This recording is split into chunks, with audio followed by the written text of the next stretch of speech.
Hey mama, have you ever wondered what your God-given gifts actually are? The ones that shape how you love, lead, and show up in motherhood? I created a free spiritual gifts quiz just for moms to help you discover the unique way God has wired you, not just for church life, but for a life in and outside your home, everywhere you go.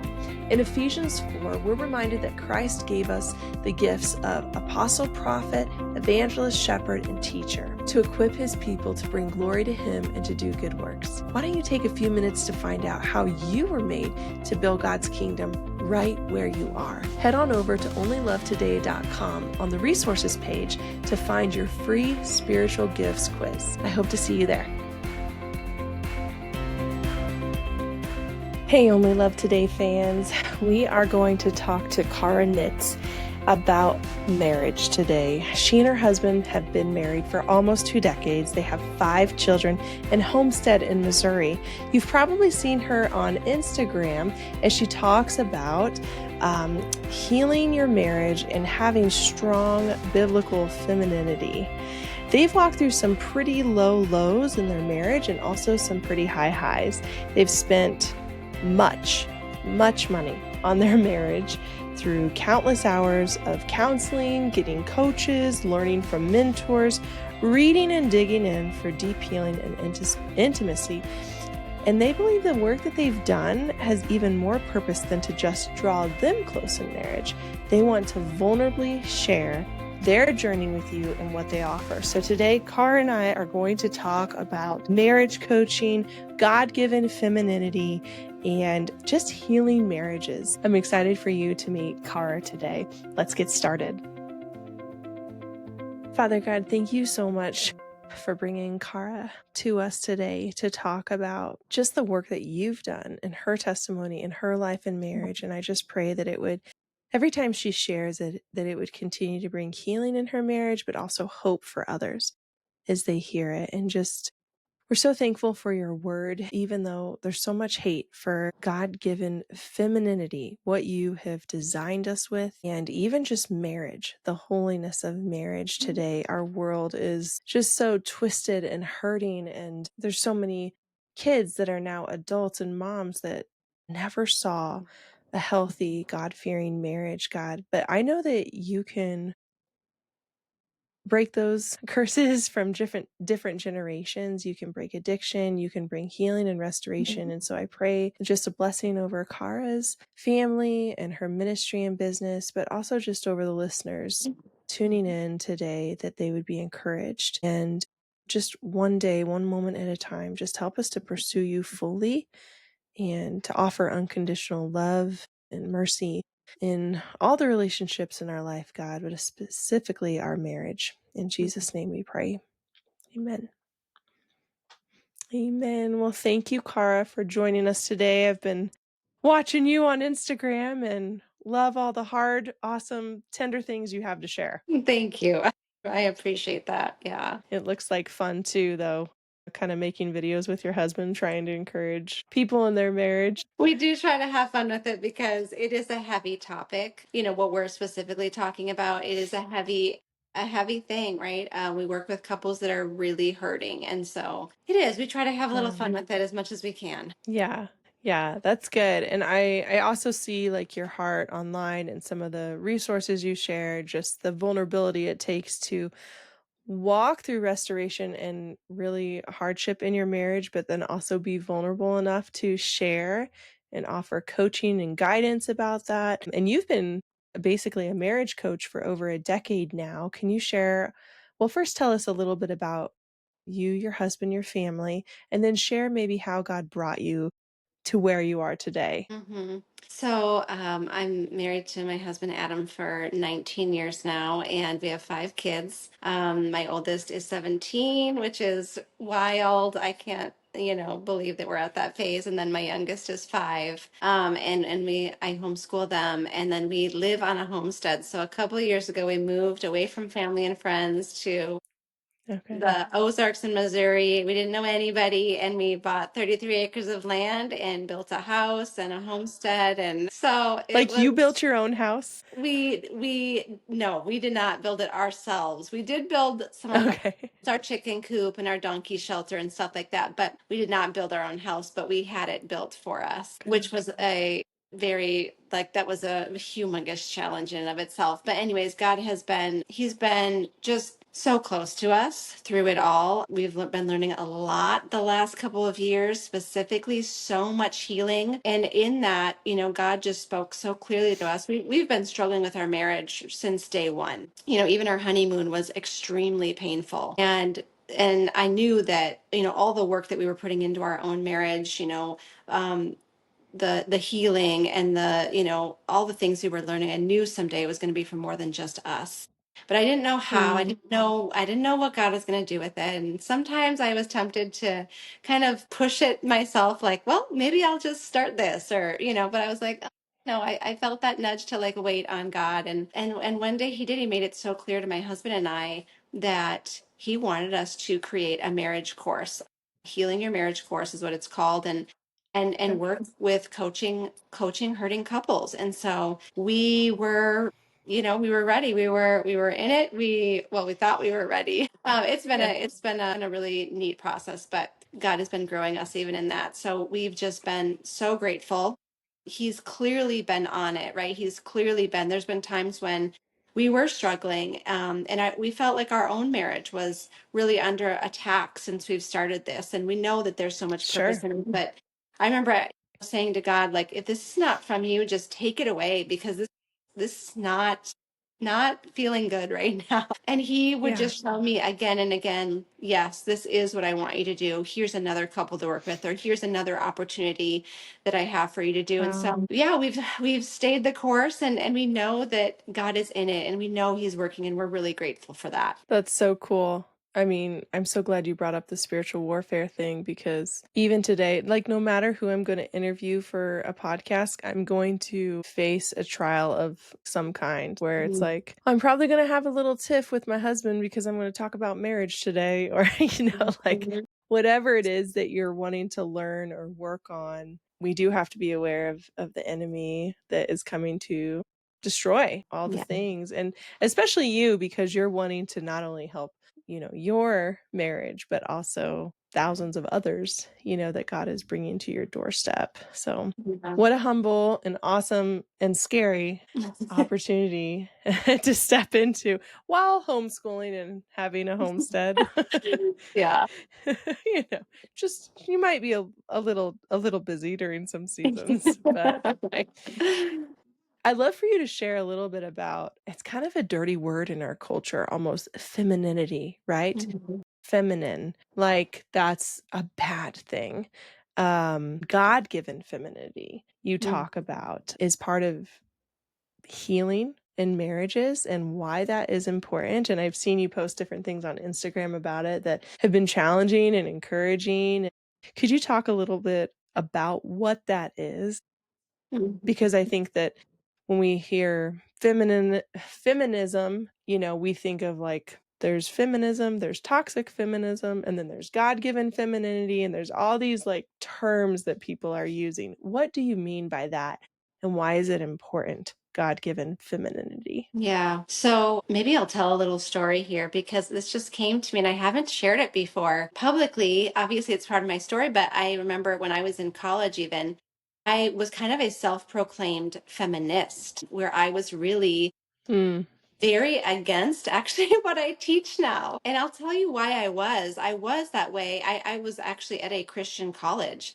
And I had a relationship with God, but it was very different than the one I have now. But where I was coming from was a very wounded place. I had been abused by men. I had a very deep wounds with men that I didn't even really know were mm, there. I didn't understand how they were affecting me. And so I was a very, and my mom was also a very like strong, I don't know if I'd say she was a feminine woman. She was more living in her masculine frame, which I understand why she was. But so that's what I mm, knew. That's what I had learned I needed to do to protect myself was to kind of put up these walls, feel like I'm the only one who's going to protect me. I'm the only one who's going to keep me safe. And that Mm, put me in this kind of masculine frame where I'm all about women doing all the things and taking care of themselves and right, mhm. all of this. Yeah. I remember even having a big argument with some of my friends about it because they didn't agree. And, anyways, so fast forward, what biblical femininity really is it's this beautiful, restful posture. It's really not.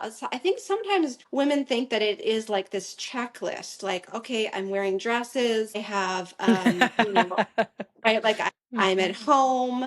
I stay home. I cook for my husband. I write whatever. And really it's not those things because you can do those things and still be really in more of a masculine frame. It is really this beautiful, soft, surrendered posture. It's this way of being that mhm, comes from knowing how safe you are with God, knowing how loved you are by mm. God, and because you know that so deeply in your heart, which I did not back then, I did not know that in my heart. I felt like I had to protect myself. Like, I think I had major trust issues with God even. Um, and so Mhm, when we really develop that intimacy with God, because even with our husbands, right? He may be a masculine man. Mine was not. So I struggle with that for most of our marriage as well. But even if he is really masculine, he's not perfect and he's not going to ever perfectly be safe for you, perfectly protect you, perfectly be, all these things that we need to feel like we mm. can really relax into that posture, but God always is. And so we can come back to him over and over and over and remind ourselves, I can rest in him. And then that changes the way we show up in every area of our lives. That's so good. Yeah, that's true. Sometimes, like, because I'm very strong personality, and I Mm-hmm. would say, like, can if there's not a strong male that I trust in leadership, I'll just take that role. Mm-hmm. Some of Mm-hmm. that is just how I'm wired as a leader. Some Mm-hmm. of that's being firstborn. And, my husband and I joke, I'll just be like, I'm sorry for those. I was such a great, person the first 5 years of marriage because I've toned it down quite a bit. We've both grown in a lot of ways, but I had never heard those words of like, what I am, God is growing me into is what you're Mm-hmm. talking about. We've been married 17 years. So the last 17 years, like it has been a journey of trusting him and not just taking control because I feel scared about whatever's going to happen, but trusting in his, quiet strength, I Yeah. think, to lean on. But then let's talk about the flip side of that, masculinity. That's Mm-hmm. kind of also a term that, used to be highly valued and honored Mm-hmm. and Mm-hmm. thought after. On your Instagram page, there was something about like, are you starving for the kind of masculinity that creates safety?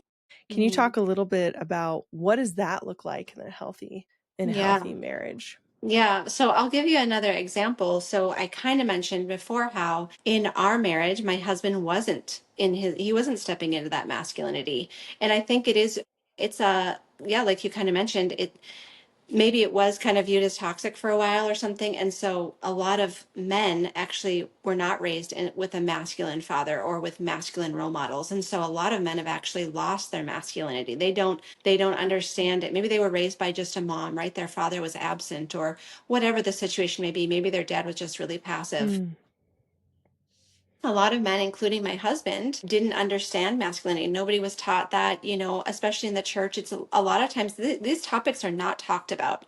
It's more just like men, lead and wives submit. And nobody mhm, really talks about what does that mean? What does that look like mhm, realistically, especially when you're talking about masculinity and femininity.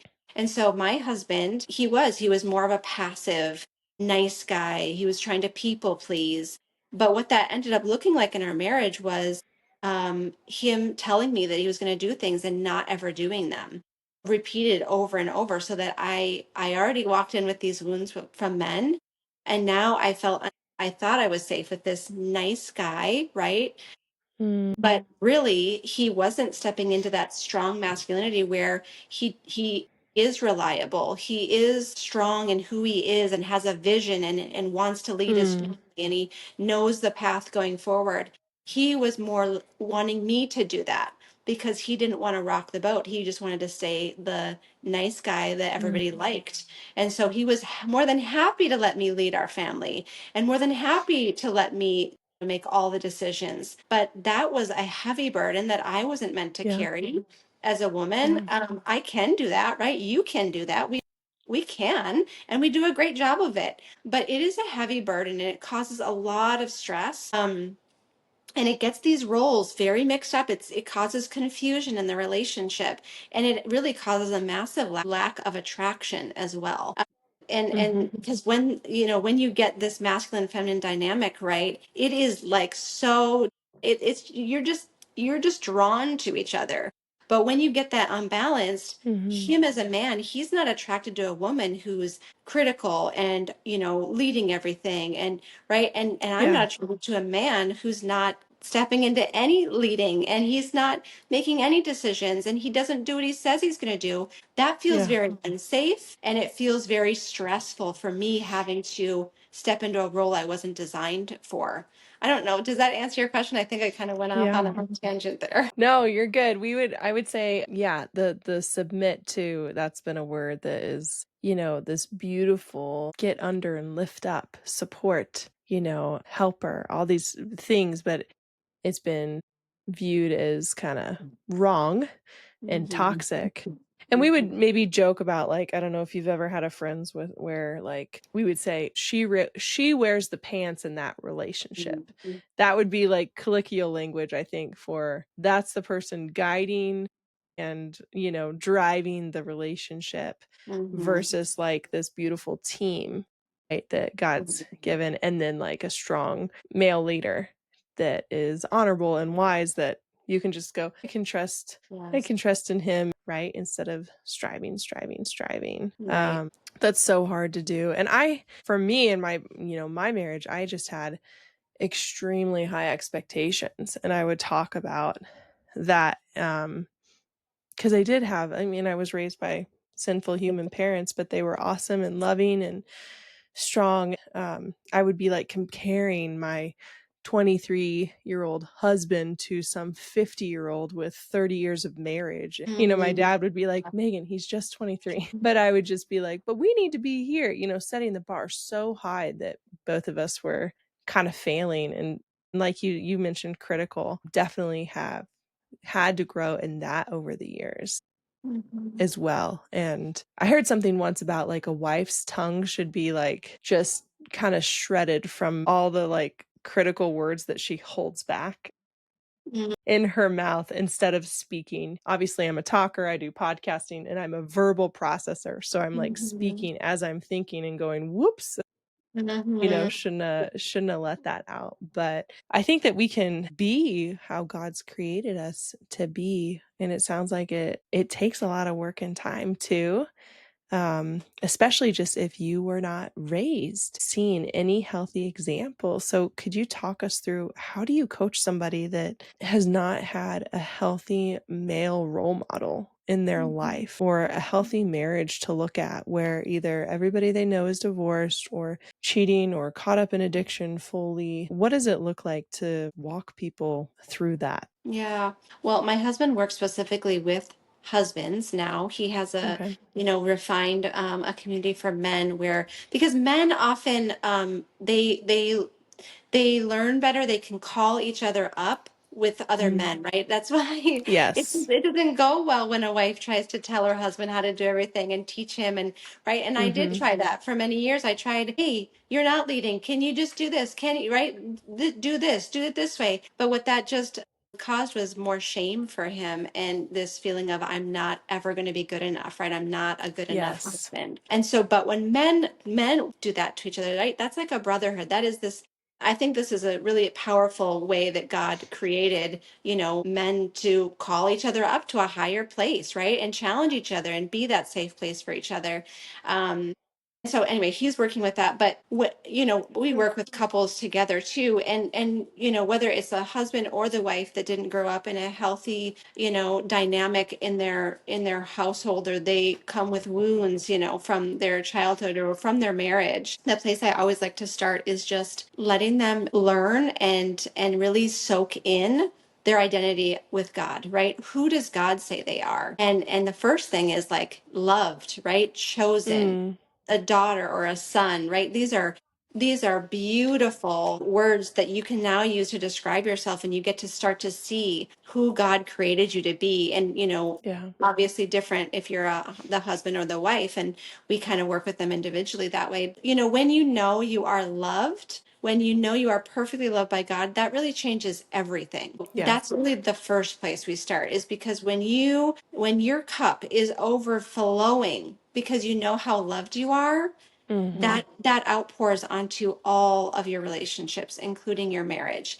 But a lot of times couples are hurting, their cup is empty, they Mhm. don't know how to get it filled, they are grasping for their spouse to try to fill their cup, right? And Yeah. it's not working, it's creating more pain. And so to bring them into God's love and bring them into that beautiful relationship that he wants with them, that's really powerful. That's so good. That's so true, and feel like I've even had that conversation with friends or people hurting before, or in really tough marriage situations that they don't feel peace about leaving, but God has just, like, given them strength to stay and to love unconditionally and pray and be patient, and it sounds the world would say put a spin on this like work on yourself first, but I actually think what you're talking about is biblical. Like if we're not even working on our own wounds and our own journey with the Lord, then it is just finger pointing and like you said, kind of drowning your spouse, trying to use them as a life raft Yeah. a little bit. Can you tell us maybe just some practical tools that you guys talk about in your marriage course that you offer? Tell us a little bit about your Yeah. what's your marriage course called and what does it offer? Yeah. Yeah, so it's called Healing Your Marriage. Okay. And that's really what we help them do. We go through, there's 8 different modules. We start with what marriage really even is, because a lot of times we come into marriage and we have this idea of what it is, and it's very different than what it actually is. But then Yeah. we get deeper. We really like to go to the root of things, right? There's a lot of marriage advice out there. There's a lot of people talking about this is what you need to do, this is what you need to try, do this, do that, do this, do that, right?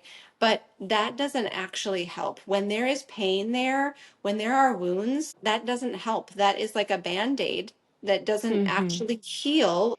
I talk to, when I'm coaching my clients a lot, I talk about, like, imagine your spouse and you walking around with these open sores on your body. This is what this is like, right? And if we just put a band-aid over that, that is not actually healing it. We need to get in, Yeah. we need to offer healing.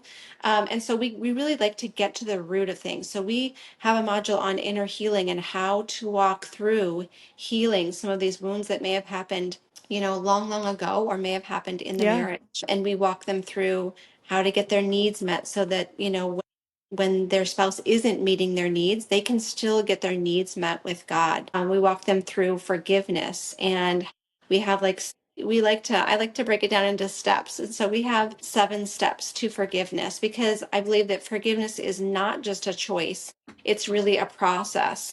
And a lot of times Christians are Mhm. taught to just forgive, right? And like, if you forgive, it seems like everything should just go better, but that's really Yeah. not reality, right? You can Yeah. choose to forgive, but then you ask yourself, why do I still feel upset? Right? Why am I still angry? Why am I still hurting? And so that's what I Mhm. believe, it really is a process. So we walk them through that, and we walk them through healthy conflict, how to have healthy conflict and communication and intimacy and sex and all these things, how to create vision for their marriage. That's actually really important, especially when you're hurting. So yeah, we Mhm. really like to get to the root of what's going on, instead of just kind of covering over it. What are, some of the roadblocks you see that people are facing in that area and just some practical tips for communication in general? How do you help people Yeah. navigate? Yeah, communication is such a It's like a big, deep pool, right? It's like a big, deep lake. And so it's hard to get Yeah. into it all. But I just actually created this free master class for wives, how to get your needs met without your husband shutting down or getting Mm. defensive. And that's really one of the big roadblocks that we see is wives are trying to feel heard and their husband is getting defensive or he's shutting down. Because I'm nagging you and telling you my needs over and over again, but then you are meeting my needs, but I'm mad still because you didn't just do it. I had to nag you there. It's like this lose-lose situation we put ourselves in.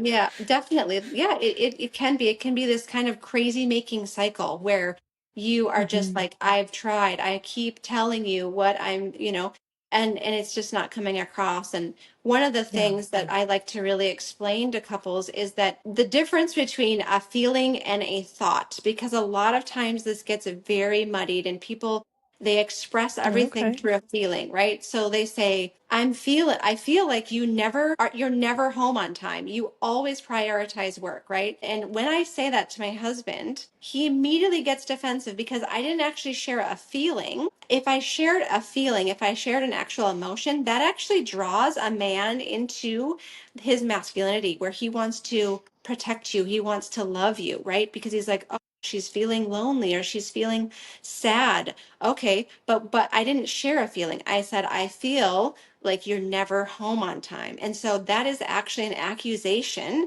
It's a thought my brain Mm. is offering me that I am believing is true. And so I'm spewing that at him, and he's hearing it as I'm not good enough. I'm never good enough for you. And so he immediately gets defensive, right? And then from there, things amp up. He starts making excuses. I feel unheard. So then I start getting upset. And before I know it, he's shut down completely. He's either leaving the room or he's just staring blankly at the wall, not And he even feels like you're his mom, Yes. right? Yep. Yep. Exactly. And so Yeah. this happens so many times. And then the wife feels so unloved. She feels so unheard. She thinks she's communicating clearly. She may be doing that to a certain extent, but not in a healthy way. Right. So there is a difference. And we like to teach people how to communicate their feeling, but also take ownership for their thoughts. Right. And that really disarms any kind of need to defend and any need for shut down because that's just our body's natural stress response to a situation is to get defensive or shut down Mm. when we feel attacked, right? And so it's not that your husband doesn't want to hear you, it's that his body is literally having a stress response to what's coming at him. So that's something we see a lot. What would you let's just take that specific example. What would you encourage a wife to do differently, I guess? Mhm. Like you said, I like how you frame that. She thinks she's sharing her feelings, but Mhm. it's really an accusation, you Mm-hmm. know? Yeah. So your feelings matter and your emotions are important. And when we don't recognize that we're even having an emotion, then it comes out that way. So I first teach couples how to identify their emotions. This is important for men too. How to identify their emotion, name it, and feel it fully. And then they can come to the conversation and they can say, I can say, I'm feeling really lonely. And then I can take ownership for my thought. I can identify what my thought is. My thought is, you're not coming home on time ever, right? So instead of him feeling defensive because I'm saying, you never come home on time as if it is a fact, I'm taking ownership and I'm saying, the thought I'm choosing that's coming up for me, right, over and over is, you're not ever coming home on time. But I'm not saying that's the truth. That's the truth. I'm first sharing my emotion, right? I'm feeling lonely, or I'm feeling alone or whatever. Right? And then the thought that I'm choosing is the thought that's coming up for me. However you want to state it, there's several ways we kind of teach couples, but you're taking ownership for that thought, and that really takes the accusation out of it. That's good. That's good. Thanks for sharing that. Yeah. What, after almost 2 decades of marriages has been, I guess, the most surprising lesson about resilience and staying connected? I know that you're probably continually growing because 'cause you're talking about this all the time, and then, Satan's attacking whatever you're helping Mhm. somebody else with. What are some of the things that you've learned, I guess, just even personally for yourself, a most surprising lesson that you've learned along this journey? I think one of the biggest things I learned was just about, it was really about healing the wounds that, are there, identifying them and healing them. That is,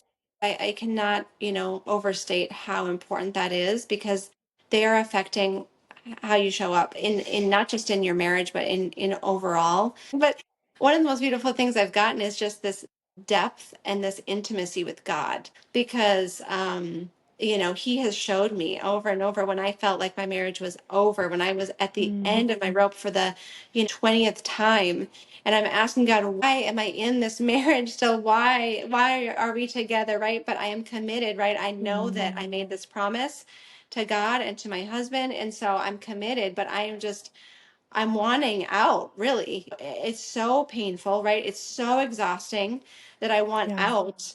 And when I've come to God and asked him, he comes back to me, and he's like, you and I, it's you and I. We're the ones that are, this is the most intimate relationship. Come to me.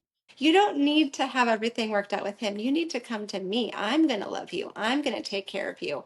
I'm going to be your safe Mm. place. And so I have gotten this just beautiful intimacy with God that I didn't used to have. And I am so grateful for that. I'm so grateful for that. That's amazing. Thank you for sharing that. I can definitely agree to that, that the more I am growing in my own recovery from wounds and all the different things, the healthier my marriage is by far. But I also can't control the other person, So we each Right. have our moments. And not everybody has a mate that is all in and growing and working.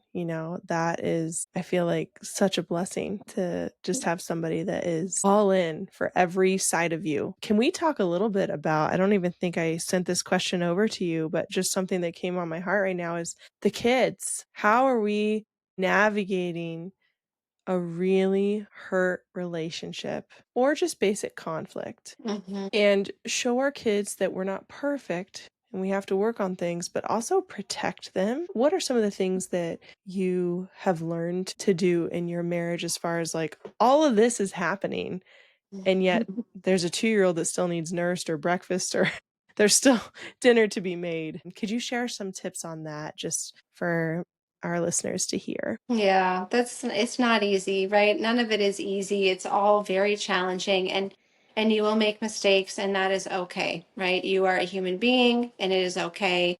We learn and we grow from our mistakes. Nobody gets it perfect. And so even, my husband and I, we have not navigated this perfectly. Sure. I've had my daughter, I have one daughter who is extremely empathetic. She's noticing everything. And so my husband and I might think that we are keeping everything kind of, somewhat peaceful around our children, but she knows when there's Mhm. anything off between us. And so I've been really honest with her, Yeah, like, yeah, it's hard. Marriage is really hard. Daddy and I are trying to figure it out.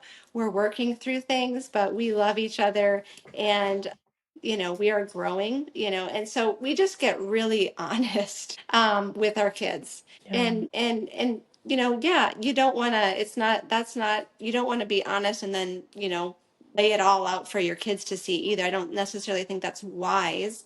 I think it's wise to sure. be, when human things happen, okay, then you take ownership and Yeah. talk about it. But for the most part, we try to have discussions alone. Our kids kind of know when our door is At 3 closed. a.m.? At 3 a.m., is that when you're alone? Like, when are we alone? Yeah. Well, and like I said, like, I mean, we're at a season now where we can, like, if the door is shut, they knock, right? Or and they, Yeah. then they can come in and talk to us about whatever's going on. But before, when the kids were all over the place, there was more of where they were part of it, because it was, that's just what was Mhm. happening, whether I'm nursing or whether, a little Mhm. kid is whatever. And you just navigate it the best you can. You do want to bring wisdom, but it's life, right? It's real life, and there's grace for that. God is more than our mistakes, right? He doesn't see us by our mistakes. He doesn't, we're not perfect in any way of parenting. At least I know I'm not. And I'm never going to be a perfect mom. I'm never going to do everything well enough. I'm not Mm, raising my kids perfectly. They have their own wounds from me, you know? right. And Sure. so it's okay. It's okay because God is enough for them. He is Yeah. the healer. I trust Him to heal those things and to use what our kids have experienced in our marriage to somehow be a good thing for them as well. Yeah. And also just showing that we can be in a disagreement but still leave peacefully. Like, if, okay, dad has to go to this appointment. I love you. We'll talk about this later. Mm-hmm. Or whatever it is. And I think one of the things that really helped my heart with my husband is, when we had we still have young kids, but I would say, more of our earlier years of marriage. And even now is there's the temptation to throw a spouse under the bus, when the kids are right there or like, yeah, see dad, whatever. Um, and even though I knew my husband and I were in conflict at the moment, when he's like, "Don't talk to your mom like that," it was so reaffirming of, "Okay, yeah, we are in conflict right now, but we are like one unit. You cannot get Mm-hmm. through." Where there's the temptation to be two Mm-hmm. and just get kids on my side or whatever. And I know that that sounds like so silly, but when you're hurting and you're in your wounds and everything, you're just wanting to feel better about yourself and Mm-hmm. your decisions, even if it means that. And so just telling our kids like, yeah, like I yelled, that's messed up. I'm sorry, but also don't talk to your dad like that or don't talk to your mom like that. But being that united front, even when we have nothing left to give and we do not feel like it, I feel Mm-hmm. is a gift to our kids because they know that they're safe and Yes. that they also need to know that it's okay to weep and sob and not be happy all Mm-hmm. the time Yeah. and have hard days and love one another through it. It's definitely vulnerable and hard. And I would say it's harder as the kids get older, like you're talking about. My oldest is my only girl. I have 3 boys after that, and she is very intuitive about everything. You know? And so there's no hiding, especially when you're homeschooling and Yeah. being together all the time, and so making sure that not that I'm being fake for her, but that I'm like, "Hey, yeah, there's, some stress going on about whatever, this job or this finance or whatever stuff, but it's not about you and we love you and we're here." Mm-hmm. And just communicating that. But it's harder as they get older because we're like, "I love you. Go to bed. Go away. Yeah. We need alone time." Oh. Well, what's kind of in closing here, 2 more questions. You talk a lot about is it Marriage Unmasked, your Yep. podcast? Yep. So there you go, listeners. There's free advice and counseling before if you're not ready to dive into the full course or coaching yet. I mean, you talk about trust, stress, sex, in-laws, all the things. What are people's favorite episode that maybe surprised you? Like as far as listener response to some of the things you guys have shared. People really like the sex ones. They really Okay. want, yeah, they absolutely, I think they're not, especially Christians, they may not be getting real talk about sex, from a Christian perspective. And Mhm. so I think that that's something, and we've gotten some just a little bit of pushback from some Christians even on that, which is very sad to me because there is nothing wrong with talking about sex in marriage. This is a beautiful gift that God has given us, Yeah. and we want you to enjoy it. So we're trying to help to be open and help you so that you can enjoy it because so many couples aren't enjoying it. And that is Mm. so sad to us. Yeah. It is this incredible gift God has for us. And so yeah, we're not afraid to talk about it. And I think that our listeners really appreciate that. That's so good too. I'm glad that you're doing that. I've thought about like sharing certain things, and I think my husband and I will do our testimony some point this coming year, but there's still this like, well, you can ask somebody or talk to somebody about this, but really you just got to figure stuff out Mhm. on your own or with a counselor. Or I think about, man, if for somebody like you that's sharing more intimately, do you ever feel like, I hope my mom doesn't listen to this? Or, you know, Yeah. how do you share and do what God's using you to do, but also be like boundaries, or I don't know. What does that look like? Yeah, I think that it's more about my in-laws. My mom is pretty open about, she wouldn't, my parents wouldn't really care, but Okay. my in-laws, there's been they're just not open about anything. Like they probably aren't Mm. comfortable that we even have a podcast, that we talk about Okay, okay. anything that we talk about. So that would just be a whole nother level of, Yeah, uncomfortability. At some point you have to, we've come to the, we know what God's calling is for us. We know our purpose, and we are going to do our absolute best, regardless yeah, of what other people think, regardless of what they're saying, regardless of how they're reacting to us. yeah, Of course, if someone has something for us, wisdom, we are open to hearing it, right? We are open to correction, or, open to hearing someone's perspective, but just judgment for the sake of, you don't like it, or, yeah. whatever. Sorry, right? Like it's not about me, right? That's not about me. That's really about them. And so that's just kind That's of our good. take on it. That's so good. Thanks for sharing that, and thank you for entering those spaces with so much courage and bravery because our generation, like I am an older millennial. I turned 40 this year, but our generation, I feel like is I was raised with parents that talked about a lot, but I Mm-hmm. feel like I talk about my kids with even more. Mm-hmm. But my grandparents, you just didn't talk about a certain Right. level of stuff, Right. and so we're trying to find that tension of healthy boundaries, but also spiritual, sexual conversations in our marriage and with our kids, right? Because Mm-hmm. we're navigating so many different things. Mm-hmm. In closing, could you maybe just share for the wife listening who is pretty hopeless and needing just any form of encouragement for a next step or what to do? Maybe they've tried counseling and their husband doesn't want to go anymore, or she's just feeling like this is the marriage I'm stuck in. I'm trying to be faithful. What advice could you offer her today? I would just encourage you that God sees, right? He knows what you're going through. You are not alone in it. And I would encourage you to not stay alone in it. And I know you don't want to necessarily bring this to your family or to even sometimes your friends, because that kind of perspective is not helpful.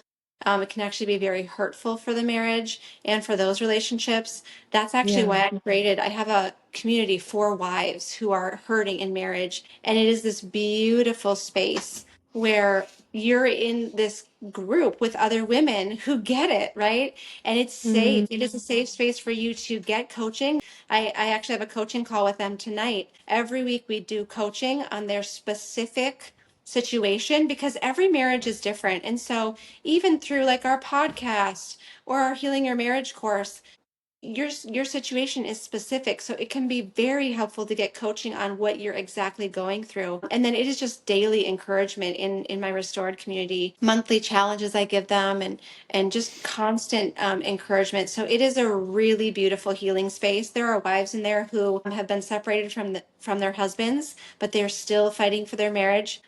There mm, are wives, there's even a wife in there who is going through a divorce, but she knows she needs support and healing. And so she has just been, I mean, her healing journey is beautiful. It's just incredible. But and there's a lot of wives in there that are hurting. They're really hurting. And they have this space just for them, to be heard and to get encouraged and to get coaching and do the healing. And it impacts their marriage. I am hearing incredible things from the wives in there on what is going on in their marriage. And that's really one of the things that keeps me going, because like I yeah. said, it can be really hard I'm a very empathic person. For me, I take on these emotions. I mean, I've cried in coaching calls before because my heart is engaged. And so it can be Yeah. very heavy for me. So to hear that kind of encouragement, it just keeps me going. And so I'm so thankful for how God is using Restored too, just to be a blessing to that wife, who is hurting and she's feeling hopeless and she's exhausted. Yeah. She's so tired of fighting, but she is determined, right? She's committed. She knows what God says to her. She knows what he has for her, and she's going to continue to, stay the course. And so yes, I definitely have support for that too. That's so good. And where can people find you online? And I mean, mention the wives community first. How do people connect to that? Yeah. You can even find that on our website. So thewayforlove.com. Okay. There's a little tab for the membership for Restored. And then you can find me on Facebook or Instagram. You can, just Cara Nitz, Cara.Nitz. Okay. And you can send me a message. I love offering support and encouragement to wives, no matter if Okay. you're, joining anything or not. I'm here to speak life to you, to give encouragement. And I have so many great free resources as well. And you can find those on my Facebook and Instagram, and on our podcast as well. You can find a lot of great resources there too. Awesome. Thank you so much for sharing that. Sounds like you've got pretty much what anybody could want. Free little coaching, do the full course. You could kind of a la carte what you need. But thank you so much for coming and talking about just God-given femininity and just the fact that of healing your marriage. Some of us have walked through things we never thought we'd walk through, but Mhm. I'm so thankful that there are people that are dedicated and working in this space, because I know that we've got to go play with kids and make dinner after hearing really heavy things Yeah. that people are walking through. And we just pray a blessing over your ministry, and so glad to have you here sharing today. Thank you so much. I appreciate it, and I'm glad to be here.